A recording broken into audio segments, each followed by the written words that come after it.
Weirdly. Yeah, we're super, super proud. When we were kids, it was all just overwhelming. We couldn't really take it in at all. Too fast. There's too much going on. Exactly. Yeah. So to step away from it and live sort of lives outside of this bubble that we're in now, it gives you a perspective. Some of us have had our own kids. We've had ups and downs, twists and turns, and all that leads to. We were never arrogant people. We've had our moments, but we've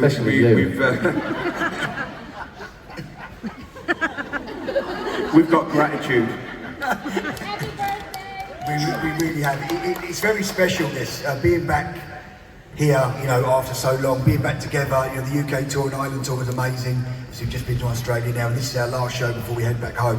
We've got loads of summer festivals, and the shows just keep on coming in thick and fast, and we're like, we can't catch our breath really. We're so grateful for the opportunity, grabbing it with both hands, because I don't think in the 90s, I don't think any of us actually fully appreciate what we had and how lucky we are.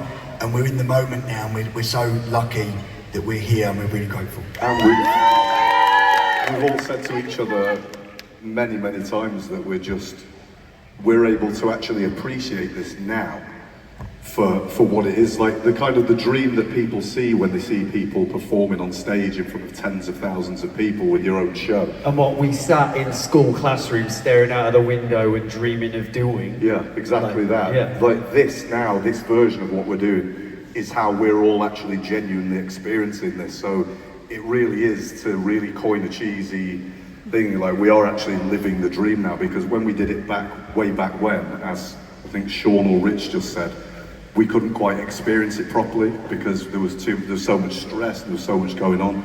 But now we're quite literally having the time of our lives and experiencing every bit of it. It's quite a lot of fun, isn't it? It's just fun. We didn't realise how much fun it was. You know, it's tiring. You know, we worked really hard on this tour, but it's amazing when the lights go down and the show starts. And it doesn't matter how. You can be like, you know, obviously coming from Europe, it's been, you know, we were jet lagged. And sometimes there's moments before shows where you are that tired that you're like, I don't quite know how I'm going to do this for 2 hours or nearly 2 hours tonight. And the minute the lights go down and you hear the roar of the crowd, it's like a switch. And all of a sudden you're like, okay, yeah, got it. Yeah. The next question is from Nick. Where's Nick? In the middle Where's there. Nick. Next question is, if you could do a collaboration song with another 90s artist, who would you choose? MC Hammer. Well, so I could dig my trousers out actually. I used to wear, so yeah, anyway, I was going to go off. Go on, Jay. Go on. So that kind of trouser came from, like, they used to wear them in North Africa, like Tunisia, places like that. Yeah. So when I was about 11, I think, 10 or 11, I went to Tunisia with my mum and dad on holiday.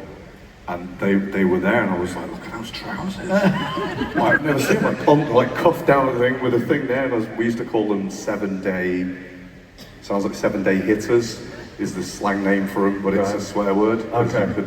Right, got you, yeah. So I was like, 7-day blah blah. I was like, I've got to get them in. So I used to actually go out around Warrington. In these trousers? In those trousers. I had a black pair, and I can't remember the other pair. I'm glad you didn't audition. And I used to actually wear them with like a pair of brogues and go out doing all the hammer stuff and running. Wow. I'm half Irish, half Turkish, and in Turkey that's what they wear. So my granddad was rocking them way before you. My granddad's cooler than you, man.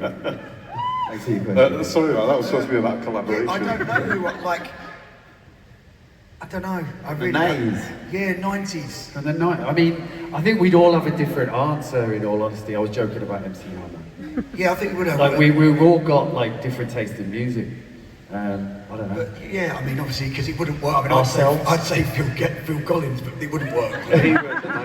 Maybe Vanilla Ice? It was 80s, 90s. Vanilla Ice could be fun. Vanilla Ice could be really cool. I've lived with Vanilla Ice for 2 weeks. How was that? For 2 years, though. It was an interesting experience. Crisscross would have been pretty cool. Doing something with Well, Sean could have put his clothes on back to front and... Yeah. Crisscross. A problem. Crisscross.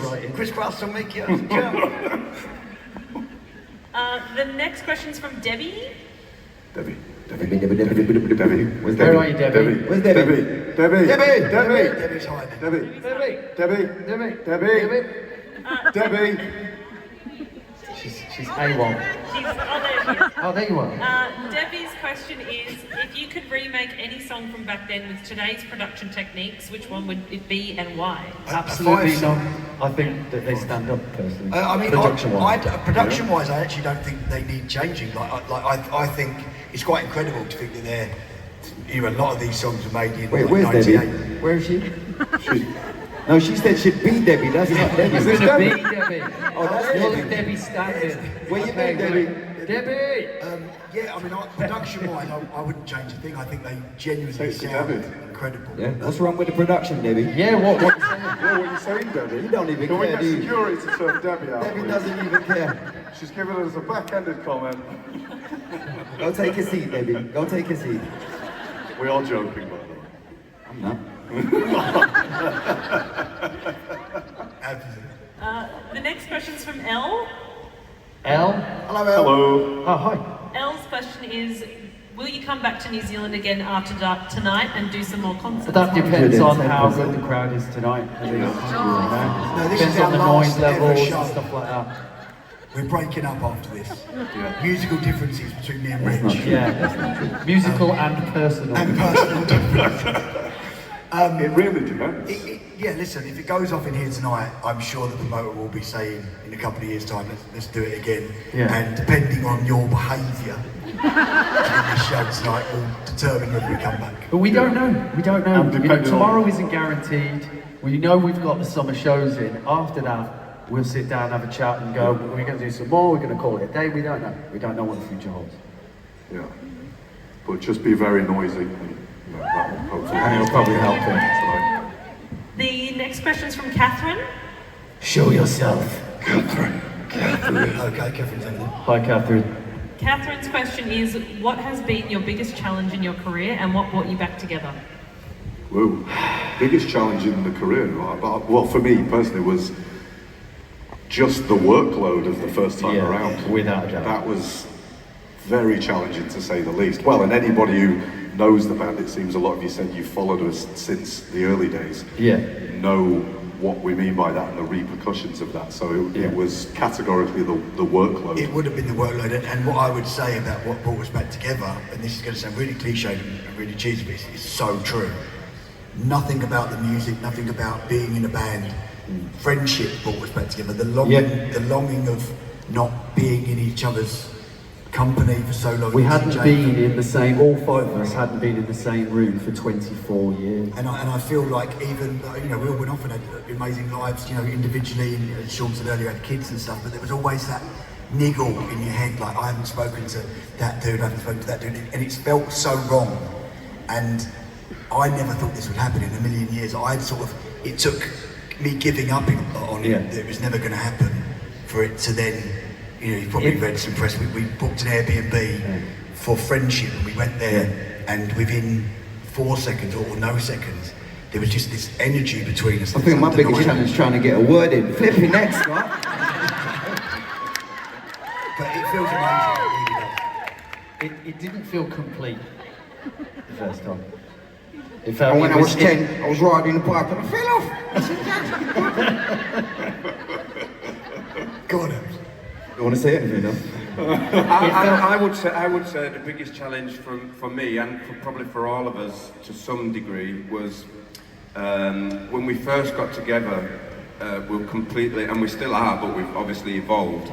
We're from completely different backgrounds. We're brought up and conditioned in different ways, so we've got different opinions, different perspectives, different characters. We all had much of a bigger ego then. We've still got it, but we just tame it.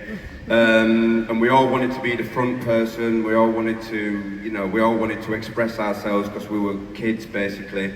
So I think that dynamic, and we had no time to really get to know each other, to find an understanding of each other. And I think that has been a massive process, even going away from the band and processing all that as well. So when we've come back and we've realised well, first of all, was come back with acceptance and tolerance of each other, and also a massive appreciation, if I can get that word out, I have a bit of funny word thing with that word, doesn't matter, of each other's characters, our differences and our talent. What each person brings to the collective. And like I was just saying, when we got in the band, we all felt like we'd won the lottery and all of our dreams were coming true. And so much of it was so amazing. I mean, you know, playing Rock in Rio, opening the Brits with Queen, being around Roger Taylor. I don't know, there were so many cool things, but a lot of it did turn into a little bit of a living nightmare with tabloids and quite a high level of fame at a really early age, straight out of school.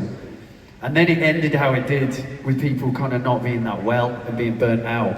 So, like, it never felt like complete. So it's really nice to sort of, for it to come full circle and us to be able to do this in the way that we're doing. We have a question from Laura. Where are you? Laura's question is, last night of the tour, what are you doing to celebrate? We have, our tour manager's bought... Yeah. He's bought Don Julio, which is tequila. I mean, I don't do tequila really, but this is very nice. It's a very nice bottle of tequila. We're going to have a drink each to celebrate, obviously, the end of the tour. But we can't go mad, because I tell you what, we are on a flight home very, very early in the morning. We've got a 40-hour journey home. Basically 40 hours. Very early. From here to Sydney, Sydney to Singapore, Singapore to London. So it's a lot. They know the go. So we're actually going to be, if we go even crazier tonight on here, it's because we're celebrating our last moments before we've got this epic saga and journey to go home.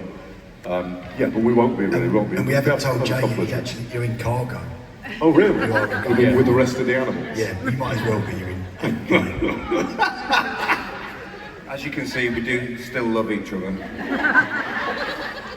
No, but the thing is, we do. We love. We express it in a very unorthodox way. Yeah, but we're guys. We're just guys. We think that people automatically see that all of it's joking with each other. Yeah. And then someone will come up to us and go, are you okay with what just happened? You're like, what do you mean? I was just having a laugh with Rich or with Sean, and people are like, oh no, we thought there was actually an issue. And we revel in each other's general misery. We have one more question from Debs. Debs. Oh. Debs. Hey Debs. Debs. Debs. Deb's question is, what song means something completely different to you now than it did back then? Can I jump in on the beginning there? You can. All of the songs have a different thing for me personally now, for various reasons the first time around. A lot of it to do with my own ego, because I kind of kept the kind of background of music that I came from, not just listening to hip-hop. I was very into hip-hop, I was writing hip-hop, that's actually what I wanted to do. So then that's kind of an element that I brought, one of the elements that I brought to the band. And I sort of had this thing a little bit, and it was because of other people's reactions. I was a young guy, and you'd have kind of stupid young guys basically sort of taunting you and teasing you. Like, oh, you're in a boy band, blah, blah, blah. And my ego used to get really quite affected by that. Because I think, yeah, I am in a boy band, and I've always said I wouldn't want to do anything like that. So it sort of tainted some of the music for me a little bit. But this time around, just because of the absolute, just wonderful nature of what's taking place with this whole thing, I've started hearing our music and listening to it in a totally different light, and I absolutely love our music.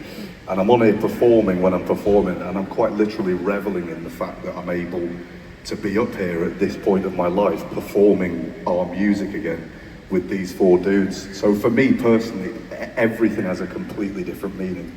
But Jay, do you have to listen to it every night in your room? I just all 3 albums and the greatest hit. I walk past Jay's room and I always say, here we go again with the beats. I'm in the room in my boxer shorts just doing the routines to myself over and over and over again, and then for this they just wheel me out to carry on. Yeah, I have got to ease off a little bit. A little bit, just, yeah. You know. Awesome, guys. Can we give Five a big round of applause? Thanks so much. Thanks so much for coming and for doing this. You've got to be the loudest. You've had this experience. You've got to be the loudest today. Yeah, and can I just also tell you something, right? The Aussies were really, really loud. Okay? Dan, remember that. In fact, there's probably no one that could be louder. I'm not sure there could be anything louder than Australia. Let's So we'll see. see. Let's see. Thank you so much. Yeah, thank Thank you. you. And it means Thank the world you. to us that you've come and that you're going to have a good Thanks, night. guys. with us. Enjoy. Thank you very much. Enjoy. Thanks, guys. Thank you, everybody. Awesome, guys. Did you enjoy